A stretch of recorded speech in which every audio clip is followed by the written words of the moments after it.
All right. I told you guys I might do both the problems on the fourth page of the notes. I'm just going to do one, I think. I'm just going to do this one. I kind of like this one. This is called the continued fraction. And a lot of numbers like phi and the square root of 2 and other kinds of things can be written with these big continued fractions that go on forever. Irrational numbers can be written this way. So I'm just going to simplify this one. It's not an infinite continuation, obviously. There's only one, I don't know how many fractions are in here. 1, 2, I guess 3. So basically the way to do this is to start at the bottom and work your way up. So I'm going to start by adding 1 plus 1 over x. I'm going to do that down here. To add 1 plus 1 over x, this I can write as x over x plus 1 over x.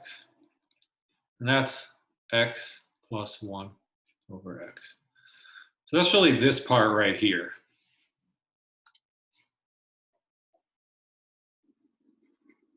This is equivalent to that. So now I can rewrite this thing. 1 plus 1 over 1 plus 1 over x plus 1 over x. See, I just replaced this 1 plus 1 over x with this thing that I said it was equal to. Now I can do a little simplifying because I know that 1 over a fraction is the reciprocal. It's like you flip this over and multiply it by 1, which means you just flip it over. Because multiplying by 1 is the same as the thing itself. So this just becomes x over x plus 1. This 1 over x plus 1 over x becomes this when you divide. Now I'm going to add these two things together, very much like I added these two things together. I'm going to do that right here. This is like kind of my scratch work down here. 1 plus x over x plus 1.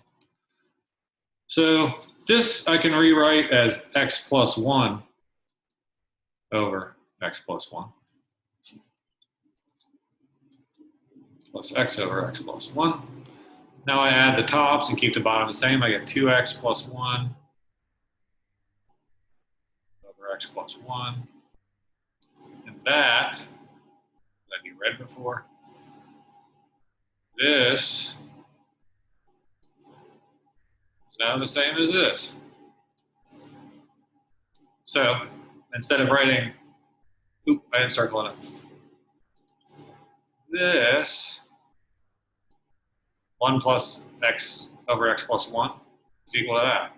So I can rewrite the whole denominator of that fraction as 1 plus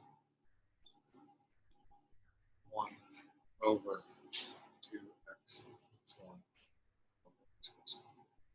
So like this whole thing just got replaced with this thing because I just showed that they were equivalent. Now, 1 over a fraction we saw before. I flip this bottom one over and multiply it by 1. I just get the result of flipping that over. And now using a similar trick to how I added the 1 plus 1 over x and the 1 plus x over x plus 1, I can add these two by rewriting 1 as 2x plus 1 over 2x plus 1 plus x plus 1 over 2x plus 1. I just rewrote the 1 this way. I end up with 3x plus 2 over 2x plus 1. So someone just started trying to cut down a tree outside my window, so I'm going to go. But I'm happy to do the last one in class or something if you guys want me to.